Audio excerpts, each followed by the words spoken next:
presenting your host for the Racecoin podcast, Jay.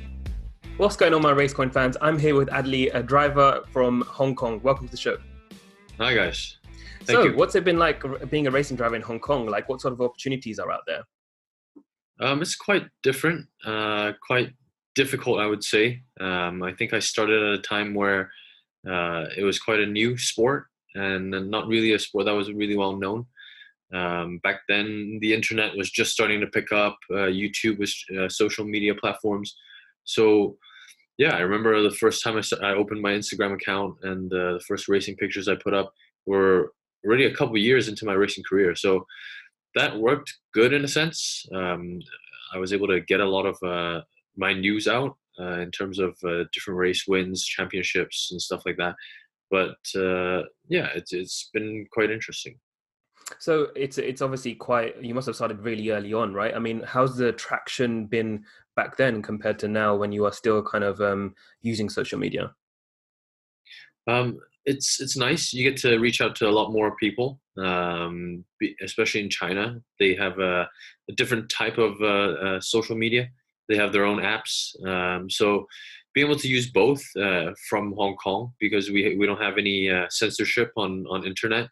I can use both social media for the world, Instagram, Facebook, and then probably use Weibo, Baidu, and other programs for the Chinese media. So, working with companies like Audi Sport Asia, which are based in Beijing, you can do a lot of work for them in China and the rest of the world. That's interesting, because obviously a lot of people don't really face this issue and don't even, have to deal with this issue. But for someone like yourself who's having to do it on both places, what sort of pros and cons are there for both platforms in sense of, in terms of exposure? Do you get more on one compared to the other? Is it a little bit different in terms of the amount of people that you can reach as well? Obviously, the population is huge in China, but, what sort of variances are there in terms of that as well? And then also, more importantly, like, do you feel like other people who aren't really part of the, who may be looking for racing opportunities in that region should also be using these platforms? I think, yeah, it's a nice way to reach a lot of people. I think in China, more specifically, last 3-4 years, I think, have been quite a big boom in terms of fan following, and also I've done a lot more racing back in Asia as well. So that kind of followed. But I think in China, a lot of people, especially your whole life is based around the cell phone. And one app takes care of social media stuff, which is like Apple Pay. You can watch videos, you can book tickets, you can order meals, and you can do everything on pretty much one or two apps. And so even the older generation are using the mobile phones, and so a lot more involved than, say, for example, the USA. And so I feel, even the older generation are able to reach are able to be reached by these social media platforms. And for example, I do a race called Pan Delta. Internationally, it's not really well known, especially this year. I've been doing quite a lot of those races. But in the Guangdong province, that's quite a lot of following already. It's quite a big race. And just one province alone, one city, is 70 million people. So wow. So you get a huge following out of that very easily compared to, and I guess in some sense there's less competition. Is that true to say? At the moment, yes, but because it's such a new market, there's also been a lot of European and American talent come into different championships, and Asia's building a lot of tracks, especially China. At the moment, they have over 300 applications for racetracks all around the country. So there's going to be a lot of racetracks. I mean, when I first started, there was just Zhuhai. Now there's 5 or 6 off the top of my head. And there's going to be probably 10 more in 10 years. So I think having these new venues will allow new races and open up new markets. So in Hong Kong specifically, if I was a racer who wanted to get into racing, what sort of opportunities are there now, and how would I go about it? It's quite difficult in a sense. There's no definite answer to that question. I believe every motorsports driver in any respect, rally, on track, rallycross. Yeah. They all reached their position from a different route. They start from a different place. So along the way, you meet different people. You have highs and lows in your career. But I think, long story short, you have to kind of treat everyone good, and treat everyone well, because you don't know who might help you in 10 years time. I mean, when I first started racing in Asia, I never did any go-karting. I started kind of late at 16, so nobody really knew who I was. But building up my name there for 2 years, and then racing in Europe, building up my craft, and then coming back, then it was like connecting old relationships, which I didn't know. Maybe afterwards they owned a racing team, and so that's what happened with Absolute Racing. And I met these people again as I came back in 2012, and it gave me a lot of opportunities. But then again, covering your previous question, the cons of being in Hong Kong are, if you go to a meeting in Beijing or in Shanghai, Hmm. they do kind of classify you as a person from a different country. And so it's like, we could sponsor you, you're Chinese, but you're from Hong Kong, you're not pure Chinese. And also, what kind of hurts is, I have in terms of sponsorship and deals in previous experience in China, is I'm born in Vancouver, Canada, so I hold a Canadian passport. And so that is also another thing which people pick out and say, you're not pure Chinese, so we're looking for a pure Chinese driver. So yeah, As in you both senses, how do you kind of get over that? What do you do and say to them to say, still kind of fight your case, or is there a way to win that kind of obstruction that they're trying to, throw at you? Well, I think Hong Kong people specifically, there's two extremes. I think there's people that believe Hong Kong is an individual country itself, and we're different sort of people. Whereas some people look at it as, whereas we're part of China, but we've just had English influence. So I think it's twofold, and I view it as in, we all speak common language, we all eat the same foods, we all look very similar. So I don't really see a difference, and I also try to convince them and say that, I'm learning as well. I'm learning Mandarin. I'm trying to learn different ways how Beijing people act, how Shanghai people act, and just try to work with these companies and company owners to see what I can do for them. And what is help their primary reason to kind of keeping it so exclusive in some sense? No, I don't think they're specifically trying to keep it exclusive. I think it's more of a tradition type thing. I think it's just people in China don't really understand the sport, so I think they believe there's a lot more choices, and they don't understand the outreach that the sport can connect to. Mm. So it's quite a new concept, racing in China. I mean, it's booming quite quickly, but in such a huge population, it's still a very small percentage. So it's definitely picking up traction. People are definitely, they know what a GT3 race car is now, as opposed to 10 years ago. There was only Formula One on their minds. So yeah, I think it's all growing. It's all growing, but it takes time. So how did you find Zen Motorsports crew? How did you get involved with them? It's quite an interesting way I found them. It was beginning of last year. I'm quite friends with most of the Hong Kong racing drivers. So if we have any opportunities we can serve, we tend to pass these responsibilities elsewhere and see if other drivers can take these jobs. Mm-hmm. And so in China, there's a race called the CTCC, the China Touring Car Championship, and it's quite a big race. As you know, there's many franchise car companies in China, so pretty much most European companies have production plants in China, and they have their own. On the back of the cars, they actually say a different names to, for example, Volkswagen, and yeah, so we can Sorry, I forgot the question. Yeah, just I don't want Kind car of manufacturers. So Zun Motorsports Crew, how did you get involved with Ah, them? Because obviously a lot of these people that you're in touch with. I guess yes, another yes, question that kind of popped up while you were answering that is that, yes. I guess it's a very tight knit community in Hong Kong as well, where people really kind of, everyone kind of knows each other because it's a small community, like you said, and it's up and coming, so it's even more kind of tight knit in that sense, I'm guessing as well, right? Yes, sorry, I remember now. So it was through another Hong Kong driver. He had competed in this China Touring Car Championship, and the rules which this Zoom Motorsports wanted to for the race they wanted to compete in didn't allow drivers who had competed in CTCC before to go into this race. And out of all the Chinese drivers, um, I am probably one of only two which have never been in this championship. So I had also been racing for another team called Absolute Racing, previously driving the Bentley Continental GT3, and then I switched to the Audi. And so happens this team bought an Audi, and I was just at the right place at the right time.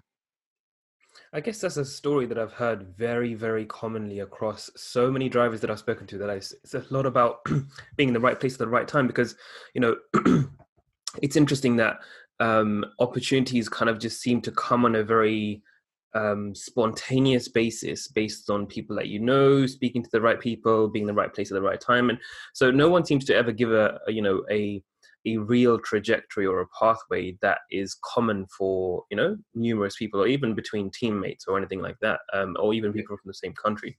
So I guess it's kind of takes you into different paths. And for you, I believe that you've done a 700-kilometer endurance race. So what was that like, and how did you get into that? And then if you can also talk us through some of the stages of it, because obviously a race that long, your mindset is going to change so much, right?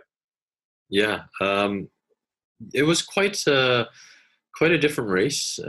Previously, I first started racing GT3s in 2015. So through that process, we've been through the Suzuka 10 hours.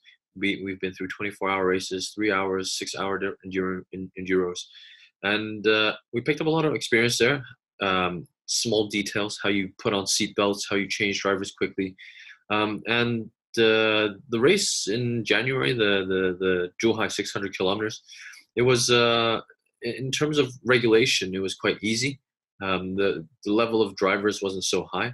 So in terms of, we have something called a pit stop time, a minimum pit stop time, which allows the pit crew to refuel the car, change the driver, change the tires in a safe but quick time, not too quick.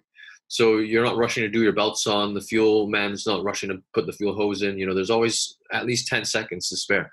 So in that sense, it was good to be able to train my boss Zun and his teammate Yiming, and it was the first time doing an endurance race. So they had no idea how to do the belts, the driver change, where you should stand while someone's doing the tires, and the doors open. So it's not so easy to get into the cabin. All these things were quite a different experience to me, because what I had faced before was normally we're paired for another driver in pro races, and you pretty much expect or the other drivers know exactly what to do, and it takes 1 or 2 practices before you're in sync. But with these guys, they're new, so they're absorbing a lot, but there's still a lot to take in. So I guess you're teaching them a lot more than they're teaching you in that sense as well, right? Yeah, just trying to build up their team for them. It is a brand new team since the beginning of last year, and so new equipment, new cars, new drivers, and so yeah, even the pit crew. The first time I did the race, they didn't really know where to stand while the car came in. There was like one person has to stand in the front axle.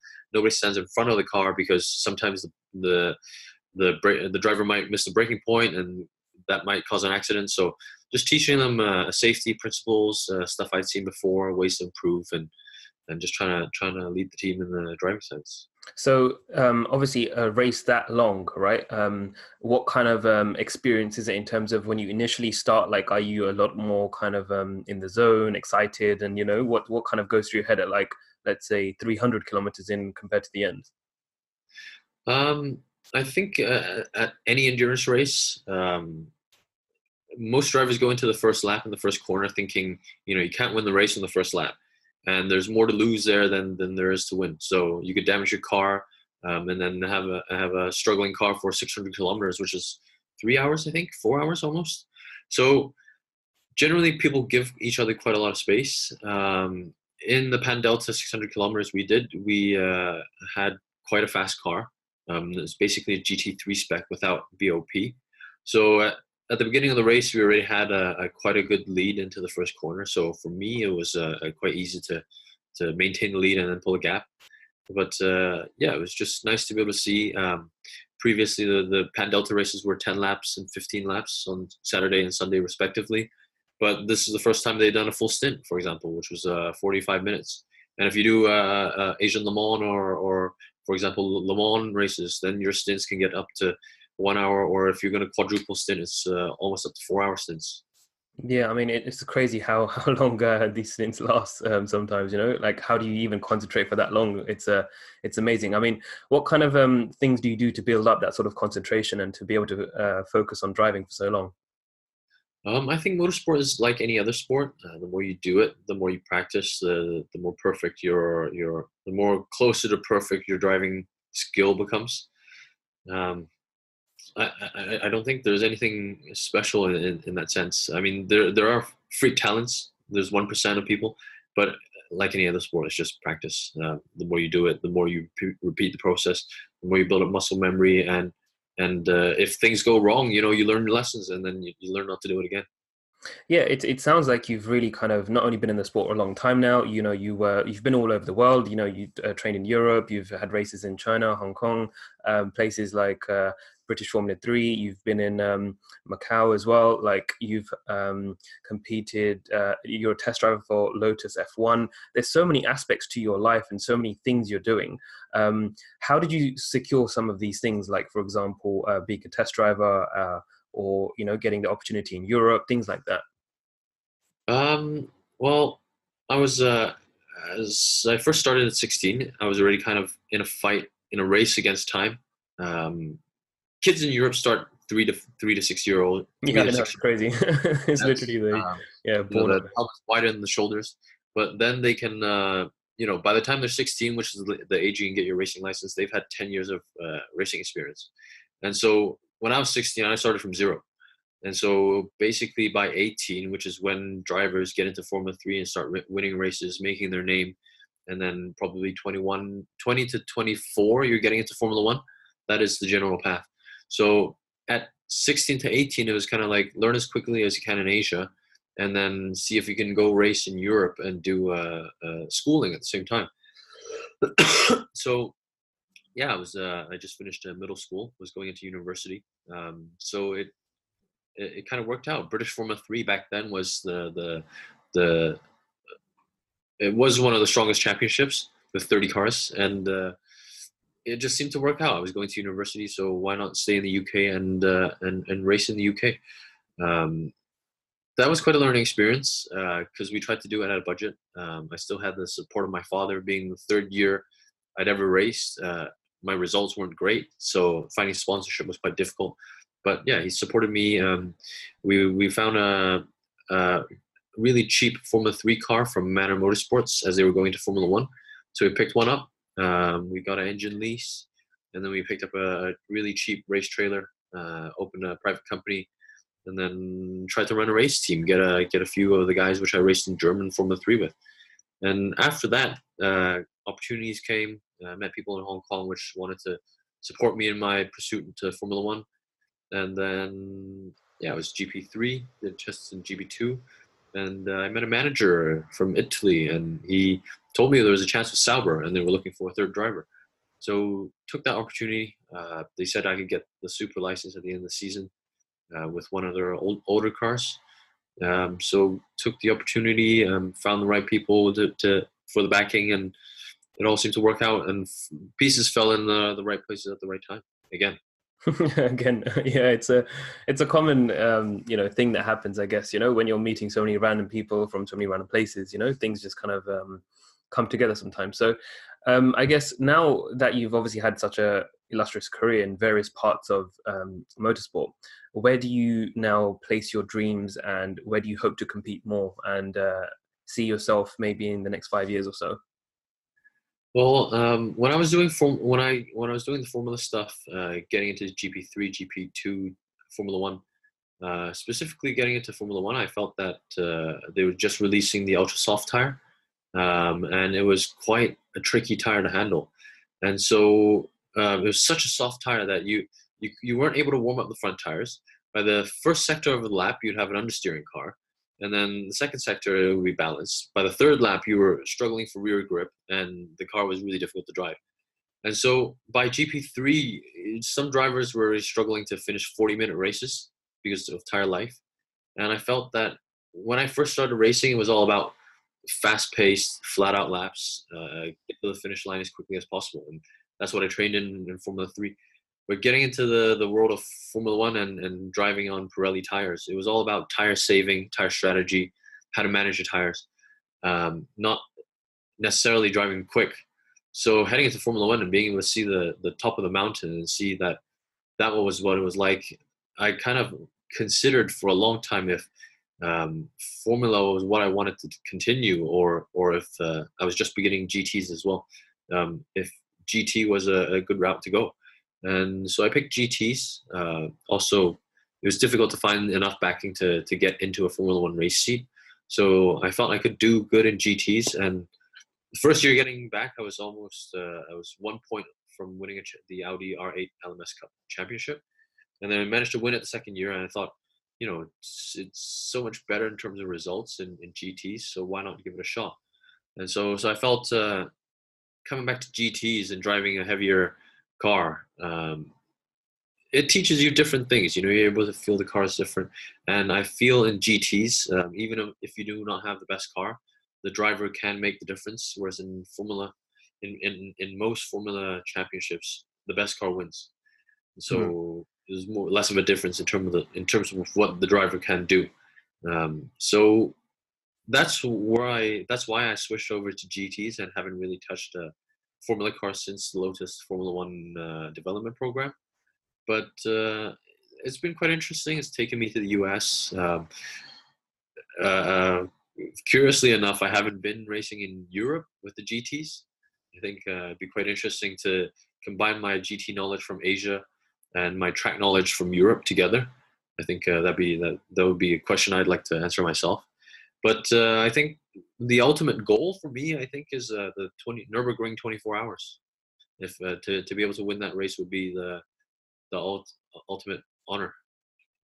I like the way you phrase it with honor. I guess, it's this sort of respect that you have for the sport and how you want to really kind of excel in it as well. But I guess one of the things that has happened throughout your career is that, you've had all these kind of options, whereas also kind of things falling into place. Both are true. But where has your kind of sense of direction come from? Have you had a mentor throughout all of this, or how did you make these decisions? Was it like, oh, I've got this opportunity, I'm just going to take it? Like, how did you manage to navigate through this path that is clearly not a straightforward one? Lots of advice. Lots of advice from family, friends. But I think at the end of the day, nobody can take you by your hand and drag you wherever you need to be. It's up to yourself to take yourself where you want to go. So I was really in a struggle. I wasn't the best at tire saving. Formula cars, I hadn't really matured in terms of driving when I was driving Formula cars. So it wasn't really great results. And so it wasn't really happy environment for me. It was ultra competitive. All the drivers there were looking to get into the 10 available seats in Formula One. So it wasn't such a nice working environment. Whereas GT, it's more friendly. And so at the same time, it was kind of like a decision of doing what I like to do. If I did it in terms of trying to gain publicity or a huge salary, or is it a case of being able to do what you do and stay doing and what enjoy you life a little bit more as well, and enjoy the process, right? Yeah, exactly. I think it would be nice to be a billionaire, but it's not easy. So why not go racing, race hard, and be able to do what you enjoy rather than do something you not like and get paid well. True. And I guess one of the biggest difficulties that people have is sponsorship, right? As you've mentioned, you've had problems with as well. So what kind of advice do you have for people who are looking for sponsors, especially those starting out maybe in Hong Kong? I mean, you've been everywhere, so I guess, what advice do you have for people from different places even? Well, it comes back to the first answer I gave. You never know who will help you from back in the day. So build up your connections, try to get to meet more new people. And you don't know, in 10 years, in 10 years time down the line, they might be owning a racing team, or they might have a huge company. And in terms of sponsorship, no one's gonna want to give you millions to put a sticker on your car. Nowadays, it's more about B2B, business to business. You might meet a sponsor, or you might meet a potential sponsor who, for example, has a water bottling company, and then you might meet another race team owner who so happens to be a water filtration company, and being able to link the two. You might be able to, link the two people who hadn't met before, to be able to go racing, and have fun on the weekend. But then you could later on use this connection to set up a business deal for them, and then in between you could get sponsorship and use this to be able to raise funds for, new gear, new cars, and stuff like that, to be able to go racing. Interesting. I guess it's a lot less of a direct approach and more kind of building the relationship, seeing how you can connect different people, and really using that to your advantage to really benefit every party involved. So it's a bit of a synergy thing rather than a transactional sort of thing, right? Yeah, so a lot of research also. So you have to ask people, what their background is. So who's this guy? What does he do? What does their company do? So sometimes you have to nose around a bit, but you just have to be careful where you go, and trying to not piss off people. Yeah, and take interest in people's lives, I guess, at the same time, just coming from a bit of a genuine place always helps as well, I guess, from a perspective of actually caring about others and getting to know them. So what's been one of your biggest lessons that you'd like to share throughout racing? Biggest lessons, I would say, the biggest and most general one is to never give up. When I first started, I was basically crashing every weekend, and it was basically, there were a lot of times in the sport where I would question my ability, question if it was worth continuing. Crashing these cars is not cheap, so it does make you depressed at times. You might be fighting for a win and then crash, or back then not even fighting for a win, outside of the top 10, and you lose control and you just destroy the car. So yeah, through encouragement of sponsors, my father, they said, if you don't crash, you don't know where the limit is. So push hard, and when you find the limit, you just try to not make the same mistake twice, and apply that to life, and it's helped me out quite well in racing as well. And so these experiences and these lessons, what experiences allowed you to kind of have this mindset in the first place? Because it's obviously easy to say when you're out of it, right? Like when things are good, or when things are okay, or you have an opportunity that's still waiting for you if you crashed. But when you're going through that depression, or as you mentioned, or maybe you're going through a time where it's tough and you don't know whether you want to continue, in those times, what can you do? Because saying, "Oh, just never give up," isn't something that's going to help flip the switch for someone who's in that, mode and state. Yeah. I think it's also a big thing about personality. I think my father, my parents, when I was growing up, they kind of gave me a lot of freedom. So I had the chance to try a lot of things, and they let me play with fire, and then I'd get burnt rather than stop me before I even tried. So I think that kind of gave me the ability to be able to try things. And I'm really hoping that was a metaphor, by the way.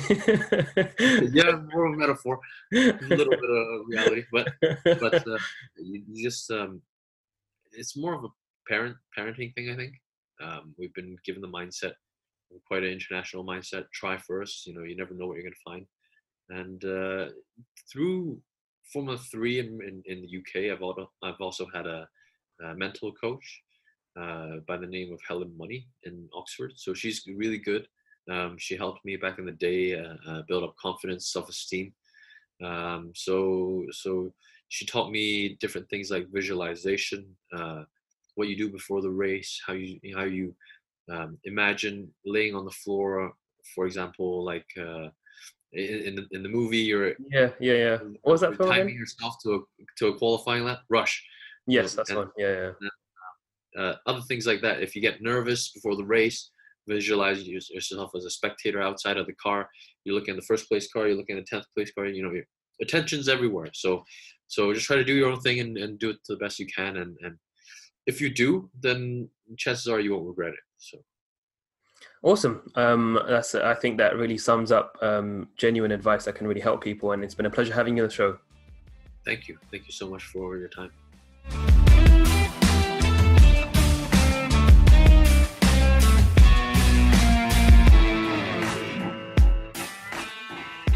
If you like this episode of the Racecoin podcast, go ahead and subscribe so you can get notified every Monday when a new episode is out. And don't forget to check us out on Facebook, Instagram, and Twitter.